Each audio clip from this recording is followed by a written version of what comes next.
Je vais parler de. Il y a un verset qui dit Kullama ahadu ahadan, nabadahu fariqun minhum. Alors, pourquoi?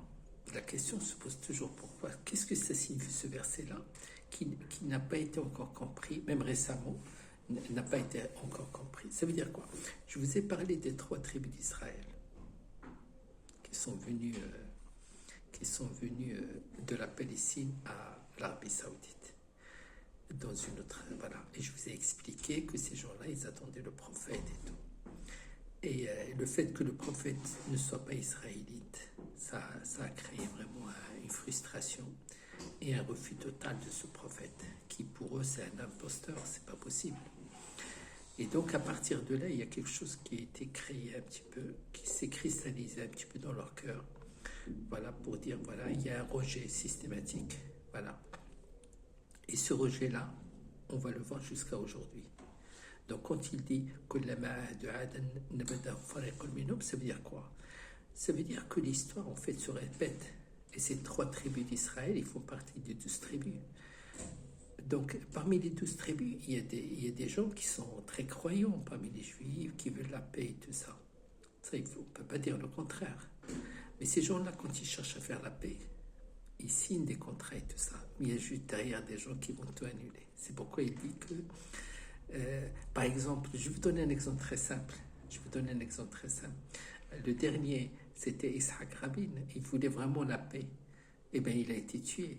Pour dire que, quand il s'agit des Arabes, c'est quelque chose qui ne passe pas. Ça ne peut pas être... Et l'autre exemple, c'est celui d'Arafat. Arafat, et tout le monde, vous savez, en 88, tout le monde a cru à la paix en 88 avec les accords d'Alger.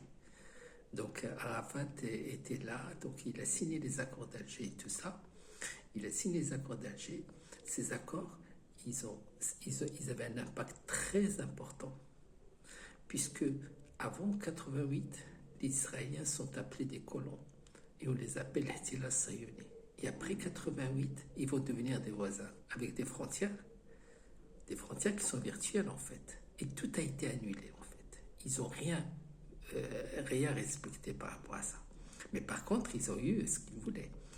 Et en 93, Arafat va faire la même bêtise. Il va signer avec des gens qui paraissaient honnêtes. C'était vraiment... Il faut savoir que ceux qui signent, ils ne sont pas là parce qu'ils savent qu'ils ne vont pas signer, sinon ils ne vont pas le faire. Mais ça, c'est quelque chose qui est plus fort que dans la mesure où il y a ces 3 tribus qui représentent 25% des Juifs qui sont là vraiment à faire tout pour que rien ne marche. Ça, on ne peut rien faire. Aujourd'hui, on peut les appeler des sionistes, on peut les appeler tout ce que tu veux, c'est pas ça le problème. Le problème, c'est que ça va durer dans le temps. Et les gens, aujourd'hui, ils s'interrogent, voilà, Israël, depuis 1947, depuis sa création en 1947 jusqu'à aujourd'hui, il y a chaque année à peu près 10 résolutions non respectées. 10 résolutions. On sait très très bien qu'il suffit d'une résolution pour arrêter un conflit. Mais ça, c'est un conflit hors norme. Là, c'est vraiment... Ça veut dire quoi? Ça veut dire que ces 3 tribus ont été... C'est un outil divin qui est utilisé par Dieu pour mettre à l'épreuve les croyants. On ne peut rien faire. Et ça va durer jusqu'au jour J. Et c'est inscrit dans leur gène. Personne ne peut arrêter cette machine jusqu'au jour J. Donc Dieu a mis cette machine-là de ces 3 tribus. En plus, il a mis la machine d'Iblis, qui est grosso modo subi le même choc que... C'est un choc en fait qui s'inscrit. Iblis, le choc qu'il a fait, c'est que quand Dieu lui a dit Inni ja'ilun fil ardi khalifa, il a pensé tout de suite peut-être à lui ou à un ange plus compétent, quelque chose comme ça, ou bien une créature supra-angélique. Qu'est-ce que Dieu a fait? Il lui a montré un homme avec une densité, avec des matériaux franchement très faibles, donc ni puissant, il n'a rien, pas de vitesse, rien du tout. Donc l'autre, il a été choqué, il doit se dire, mais il se fout de ma gueule, il me prend pour qui, tout ça. C'est là où il a dit, Ana khairun minhu.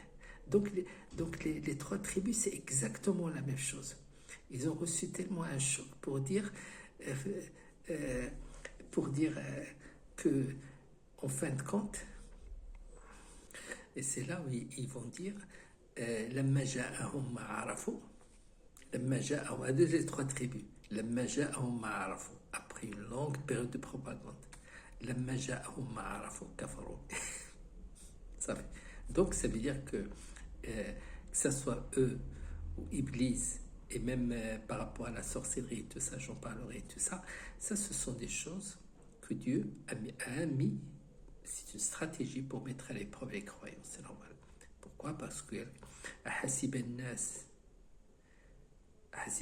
أن يتركوا أن يقولوا آمنا فهم لا يفتنون. Non, non, le fitna, ça fait partie de l'mu'min. Ça, c'est... Si tu veux pas le fitna, c'est très simple. Eh ben, tu renies la religion et tu sors, il n'y a pas de problème. Personne ne viendra t'embêter. Ni Iblis, ni la sorcellerie, ni tout ça. Et ça, soit sûr et certain. Mais à partir du moment où tu dis que tu es croyant, là, il faut mettre à l'épreuve. Et c'est la raison pour laquelle c'est le seul système que Dieu a mis en place pour pouvoir donner le consentement pour les gens, c'est eux qui choisissent. Et après, ben, ils vont récompenser ou pas leur âme. Parce qu'en fin de compte, il faut savoir une chose. Lorsque tu es croyant, tu purifies ton âme. Et cette âme, elle te permet de comprendre certaines choses sur la vie, tout ça. En fait, c'est tout ce qu'il y a. Il n'y a pas grand-chose. Il y a pas, ne crois pas qu'il y a autre chose que ça. Tu vois, cette âme qui est venue du paradis. Ok, cette âme qui est venue pour rentrer, elle va retourner. Et le jinna, donc il va retourner au paradis, okay, comme il était avant de rentrer. Seulement avant de rentrer dans le corps, il a reçu tellement un choc au niveau de la matière, qu'il est devenu amnésique. Donc le rôle de la croyance volontaire, bien sûr, il n'y a pas de contrainte. Dieu n'oblige personne.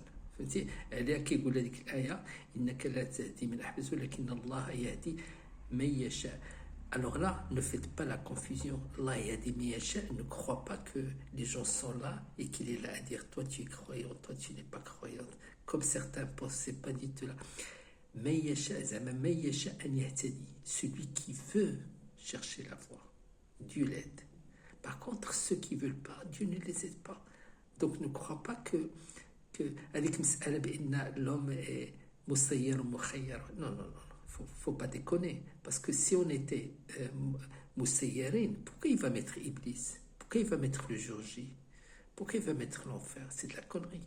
Pourquoi il va mettre une notion de punition? Bien sûr que non. Donc voilà.